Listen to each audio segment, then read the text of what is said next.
Hello दोस्तों, हिंदी साहित्य संगम के इस यूट्यूब चैनल पर आप सभी का स्वागत है।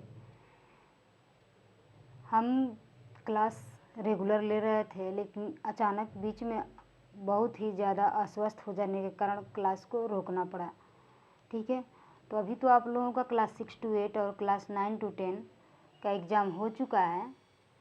9 to 10 और 6 to 8 का एग्ज़ाम हो चुका है, लेकिन एक एग्ज़ाम और बाकी है 11 to 12, जो कि 15 तारीख को होने वाली है। तो अभी हमारे पास 3 दिन का समय है। आप लोग परीक्षा के स्तर को देख ही रहे हैं कि साहित्य से ज़्यादा प्रश्न व्याकरण से पूछे जा रहे हैं, जिसमें काव्य गुण, काव्य दोष और शब्द शक्तियाँ, रस, छंद, अलंकार, ये सब टॉपिक बहुत ही महत्वपूर्ण हैं। ठीक है, उस पेपर को देखते हुए मैं यही डिसाइड की हूँ कि जो 3 दिन बचा है उसमें हम लोग काव्य गुण, काव्य दोष, शब्द शक्ति, रस, छंद, अलंकार के प्रश्नों को पढ़ेंगे। ठीक है, तो चलिए, ये क्लास लगभग 7 दिन यानी 1 सप्ताह के बाद होने जा रही है। तो कोई बात नहीं, हम तो सोचे थे कि एग्ज़ाम के समय तक आप लोगों को प्रैक्टिस मैं प्रोवाइड करती रहूँगी, लेकिन भगवान को मंजूर नहीं था और बीच में मैं अस्वस्थ हो गई। कोई बात नहीं, आज मैं कुछ अपने आप को स्वस्थ महसूस कर रही हूँ, तो सोची हूँ कि आप लोगों के लिए एक क्लास दी जाए। तो चलिए शुरू करते हैं आज का पहला प्रश्न। आज का पहला प्रश्न है कि काव्य गुणों के संबंध में जो कथन सही नहीं है उसे छाटिए। इसमें छाटना है कि कौन सा कथन इसमें सही नहीं है। गुण काव्य के आंतरिक सौंदर्य हैं, अलंकार बाह्य शोभा मात्र।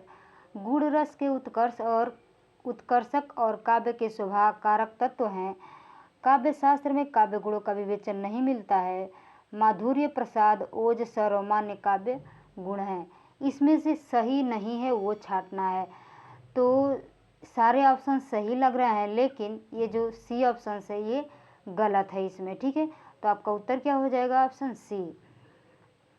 इसमें काव्य गुण में 16 प्रश्न हैं और काव्य दोष में 6 प्रश्न हैं। ये दोनों हम लोग आज पढ़ने वाले हैं। 22 प्रश्न है काव्य गुण और काव्य दोष से। ये दोनों इसी क्लास में मैं कवर करने वाली हूँ। ठीक है, तो चलिए दूसरा प्रश्न देखते हैं। दूसरा प्रश्न है,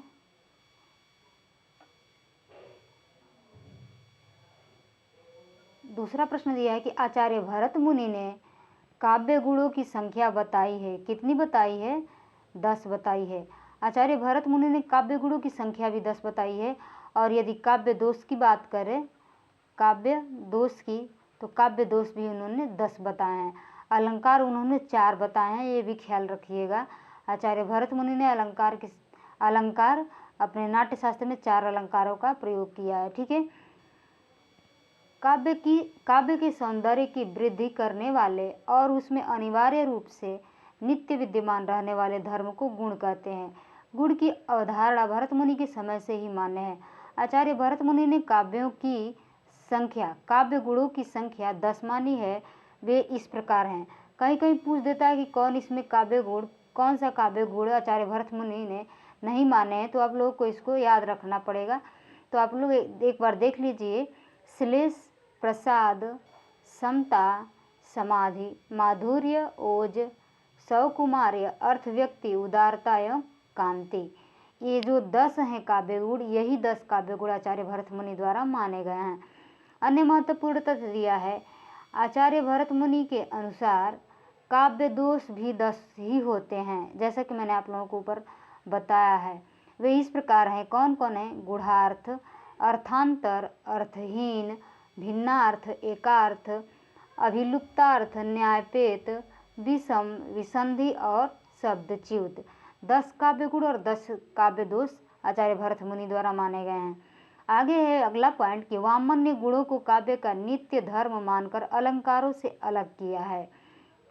आनंदवर्धन ने गुणों को रस का अंग माना है और इनकी संख्या 3 कौन कौन है? ओज, प्रसाद और माधुर्य तक ही सीमित कर दी है। अगला पॉइंट है कि देव और भिखारी दास ने गुणों की संख्या 10 मानी है। अभी देखे हैं कि जो नाट्य शास्त्र में आचार्य भरत मुनि ने भी काव्य गुणों की संख्या 10 मानी है और देव और भिखारी ने भी तीनों लोग 10 माने हैं। ठीक है, तीसरा नंबर प्रश्न है कि इनमें से किस आचार्य ने काव्य गुणों की संख्या 10 मानी है। अभी हम लोग पढ़े हैं कि आचार्य भरत मुनि ने काव्य गुणों की संख्या 10 मानी है, इसलिए आपका उत्तर हो जाएगा ऑप्शन डी। प्रश्न नंबर 4 है कि आचार्य भरत के अनुसार गुण होते हैं, कितने गुण होते हैं? 10 होते हैं। गुण यानी काव्य गुण के बारे में बात हो रही है। प्रश्न नंबर 5, आचार्य भरत मुनि ने गुणों की संख्या कितनी मानी है? तो 10 मानी है। आपका उत्तर ऑप्शन बी हो जाएगा। प्रश्न नंबर 6 है, भरत मुनि ने गुणों की संख्या बताई है, कितनी बताई है? ऑप्शन ए 10 बताई है। काव्य गुणों की संख्या 10, काव्य दोषों की संख्या 10, अलंकार कितने माने हैं? 4। अगला प्रश्न है प्रश्न नंबर 7, आचार्य मम्मट ने काव्य गुण माने हैं। आचार्य मम्मट ने काव्य गुण कितने माने हैं? तो 10। आचार्य मम्मट, भरत मुनि की बात नहीं हो रही है। आचार्य मम्मट ने काव्य गुण कितने माने हैं? 10 माने हैं भरत मुनि ने, और 3 माने हैं आचार्य मम्मट ने। उत्तर आपका हो जाएगा ऑप्शन बी। गुण कितने प्रकार के होते हैं और उनमें से कौन से गुण आवश्यक हैं? इस विषय पर काव्याचार्यों में मतभेद रहा है। कोई तो गुण की संख्या 10 मानता है, यथा भरत मुनि, दंडी, वामन, ये तीनों लोग गुणों की संख्या 10 मानते हैं। कोई 24 गुण मानता है, जैसे कि भोजराज हैं वो 24 मानते हैं, और कोई 3 गुण ही मानता है, जैसे कि अभी प्रश्न में हम लोग देखें कि आचार्य मम्मट ने कितने गुण माने हैं? तो 3 माने हैं। इन सब पर दृष्टिपात करने से ज्ञात होता है कि गुण की संख्या के भेद के संबंध में विभेद अधिकतर 10 गुणों को मानने तथा अथवा 3 गुणों को मानने का है। ठीक है, क्योंकि अग्नि पुराणकार ने भी मुख्य रूप से 3 गुण, जैसे कि कौन कौन सा है? शब्द गुण, अर्थ गुण और शब्दार्थ गुण माने हैं, और इन्हीं के भेदोपभेद किए हैं। इसी प्रकार भोज ने वामन के 10 गुणों के अतिरिक्त 14 अन्य गुण भी माने हैं, लेकिन आचार्य मम्मट ने 3 गुण माने हैं, माधुर्य, प्रसाद और ओज। ठीक है, अगला प्रश्न देखते हैं प्रश्न नंबर 8, सही युग्म चिन्हित कीजिए। सही युग्म यहाँ पर मिलाना है। वैदर्भी माधुर्य, गौड़ी माधुर्य, पांचाली ओज, गौड़ी प्रसाद। सही युग्म यहाँ कौन सा है? यानी रीति की बात हो रही है। वैदर्भी रीति, गौड़ी रीति, पांचाली रीति, माधुर्य ओज प्रसाद। ठीक, तो यहाँ मिलाना है, सही युग्म चिन्हित करना है वैदर्भी और माधुर्य। उत्तर आपका हो जाएगा वैदर्भी माधुर्य। वैदर्भी रीति होता है और माधुर्य गुण होता है। ठीक है, वैदर्भी रीति के संबंध में आचार्य विश्वनाथ का कथन है, माधुर्य व्यंजक वर्णे रचना ललितात्मका, आवृत्ति रल्यवृत्ति या वैदर्भी रीति ऋष्यते। ये जो यहाँ पर श्लोक दिया गया है ये विश्वनाथ का है, अर्थात माधुर्य व्यंजक वर्णों से युक्त समास रहित पद रचना को वैदर्भी रीति कहते हैं। यह रीति श्रृंगार, करुण एवं शांत रस के लिए अधिक अनुकूल होती है। इसका प्रयोग विदर्भ देश के कवियों ने किया है, इसी से इसका नाम वैदर्भी रीति पड़ा है। इसका एक नाम ललिता भी है। मम्मट ने इसे उपनागरिका कहा है। किसको? वैदर्भी रीति को मम्मट ने उपनागरिका नाम भी दिया है। आगे बढ़ते हैं, प्रश्न नंबर 8 हो गया, 9 नंबर देखते हैं। 9 नंबर से पहले अन्य महत्वपूर्ण तथ्य दिया है, इसको पढ़ लेते हैं क्योंकि ये बहुत इंपॉर्टेंट है कि गौड़ी रीति को परुषा भी कहते हैं। आचार्य मम्मट इसे परिभाषित करते हुए कहते हैं, ओजः प्रकाश कैस्तु परुषा। ओजः प्रकाश कैस्तु परुषा, अर्थात जहाँ ओज गुण का प्रकाश होता है वहाँ गौड़ी परुषा रीति होती है। इसमें दीर्घ समास से युक्त पदावली का प्रयोग उचित माना जाता है।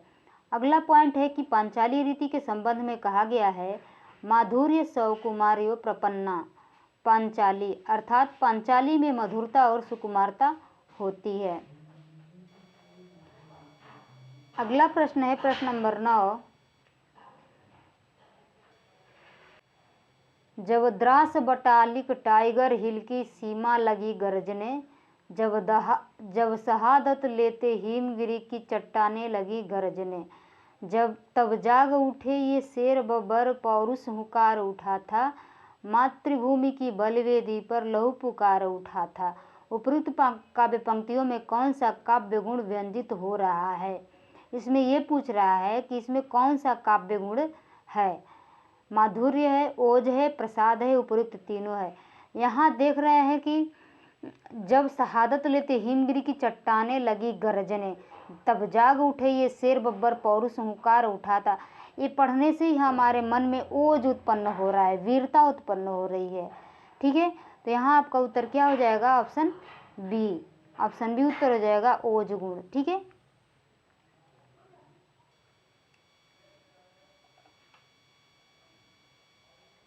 उपयुक्त काव्य पंक्तियों में ओज गुण है। ओज वह गुण है जिससे चित्त में स्फूर्ति आ जाए, मन में तेज उत्पन्न हो जाए। ओज गुण से युक्त रस के आस्वादन से चित्त दीप्त हो उठता है, उसमें आवेग उत्पन्न हो जाता है। ओज गुण का क्रमशः वीर से विभत्स में और विभत्स से रौद्र में आधिक्य रहता है। जहाँ द्वित्व वर्णों, संयुक्त वर्णों, र के संजोग और ट, ठ, ड, ढ की अधिकता हो, वहाँ समासाधिक्य हो और कठोर वर्णों की रचना हो, वहाँ ओज गुण भी होता है। जैसे कि ये पढ़ेंगे तो पता चलता है कि हाँ, यहाँ पर वीरता दिखाई दे रही है। बुंदेले हर बोलो के मुख हमने सुनी कहानी थी, रणवीर चौकड़ी भर भर कर चेतक बन गया ने। ये सब क्या है? इसमें वीरता दिखाई देती है, तो यहाँ पर ओज गुण हो जाएगा। यदि ये सब भी न पता चले, ये न उसमें हमको पता चले, तो जहाँ ट वर्णों की आवृत्ति हो, ट, ठ, र, ऐसे जैसे ये वर्ण हैं, ये सब व्यंजन आ जाएं, तो आप लोगों को पता कर लेना चाहिए कि यहाँ पर ओज गुण है। ठीक है, पहचानने का एक आसान तरीका है। यह अगला प्रश्न है, प्रश्न नंबर 10। काव्य का वह गुण जो चित्त में तेज और स्फूर्ति का संचार करता है, कौन सा गुण कहलाता है? जब तेज और स्फूर्ति का संचार करता है, वहाँ पर वीरता आती है, ओज गुण कहलाता है। ठीक है, उत्तर ऑप्शन ए हो जाएगा। प्रश्न नंबर 11 कि वीर रस प्रधान रचना में कौन सा गुण प्रधान होता है? वीर रस प्रधान रचना में कौन सा गुण प्रधान? तो जहाँ वीर रस आ जाए वहाँ पर ओज गुण प्रधान होता है। Option A is right answer. प्रश्न नंबर 12 है कि चिक्करहि मरकट भालु छल बल करहि जेहि खल छीजहि। पंक्ति में काव्य गुण है, कौन सा काव्य गुण है? यह काव्य गुण है यहाँ पर ओज काव्य गुण। और ये जो आप देख रहे हैं पंक्ति, ये पंक्ति सुंदर कांड की पंक्ति है। ठीक है, सुंदर कांड की। चिक्करहि मरकट भालु छल बल करहि जेहि खल छीजहि। अगला प्रश्न है, प्रश्न नंबर 13। मैं जो नया ग्रंथ विलोकता हूँ, भाता मुझे सो नव मित्र सा है, देखूं उसे मैं नित बार बार, मानो मिला मित्र मुझे पुराना। उपयुक्त काव्य पंक्ति काव्यांश में प्रयुक्त काव्य गुण का नाम क्या है? मैं जो नया ग्रंथ विलोकता हूँ, भाता मुझे सो, देखूं उसे मैं नित बार बार, मानो मिला मित्र मुझे पुराना। यहाँ पर माधुर्य गुण हो जाएगा, उत्तर आपका हो जाएगा माधुर्य। ठीक है, ऑप्शन सी। अगला प्रश्न देखते हैं। उपयुक्त काव्यांश में माधुर्य काव्य गुण प्रयुक्त हुआ है। माधुर्य गुण की परिभाषा कुलपति मिश्र ने इस प्रकार दी है। कुलपति मिश्र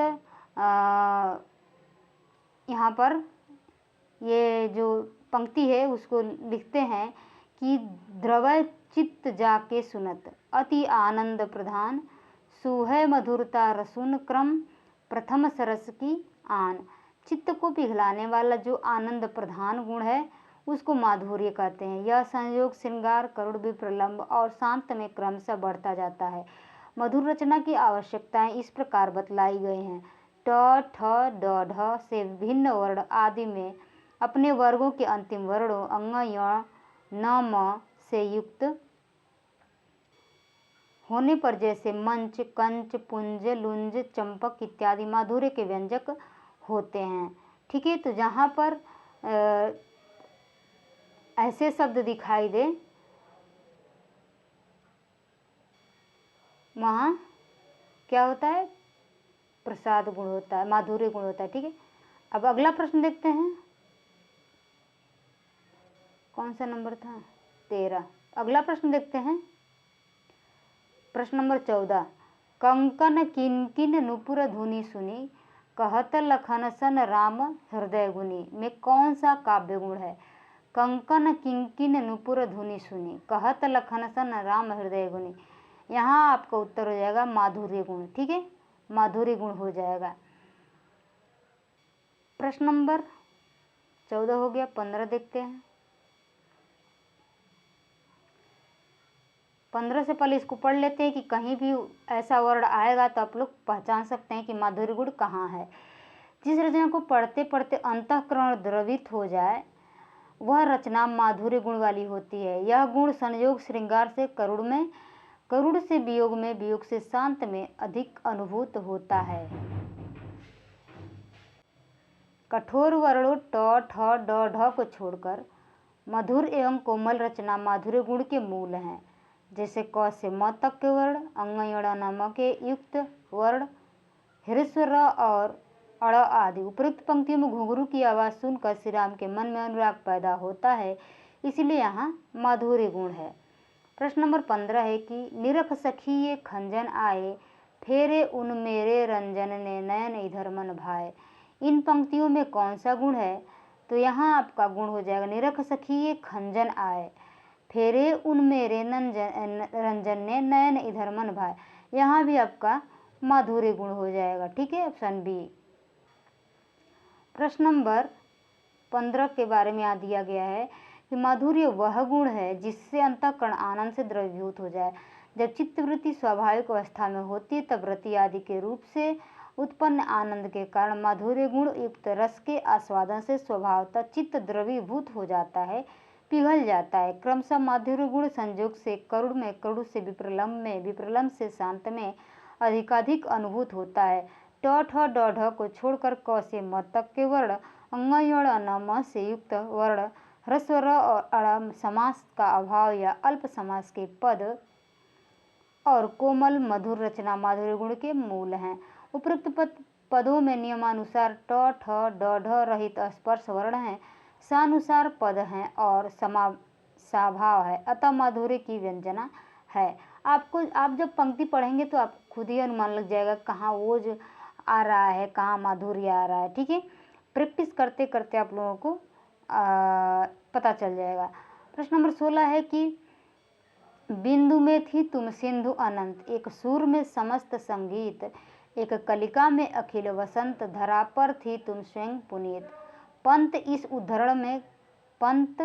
उद्धरण में काव्य गुण है। यानी ये जो पंक्ति है ये पंत की है, सुमित्रानंद पंत छायावादी कवि हैं उनकी है। यहाँ पूछ रहे हैं कि इस उद्धरण में काव्य गुण है, कौन सा काव्य गुण है? यहाँ प्रसाद काव्य गुण है। ठीक है, प्रस्तुत पंक्तियाँ पंत जी के काव्यकृति पल्लव से ली गई है। पंत की जो पल्लव है, घोषणा पत्र जिसको कहा जाता है, छायावाद का घोषणा पत्र पल्लव को। उपरोक्त उद्धरण में प्रसाद काव्य गुण है। जिस प्रकार सूखे ईंधन में अग्नि के समान अथवा स्वच्छ धुले हुए वस्त्र में जल के समान जो रचना पाठक के चित्त में सहसा व्याप्त हो जाती है वह प्रसाद गुण युक्त कहलाती है। ठीक है, तो यह था आज का प्रश्न। 16 प्रश्न थे काव्य गुण से संबंधित, और जो काव्य दोष से संबंधित प्रश्न है उसको मैं अगले क्लास में करवाऊंगी, क्योंकि मैं ज़्यादा लंबा वीडियो नहीं बना सकती। तो चलिए, कोशिश की हूँ आज ये महत्वपूर्ण प्रश्न आप लोगों को देने के लिए। तो आप लोग को ये प्रश्न कैसे लगे कमेंट बॉक्स में ज़रूर बताइएगा। चलिए मिलते हैं अगली क्लास में, तब तक के लिए धन्यवाद।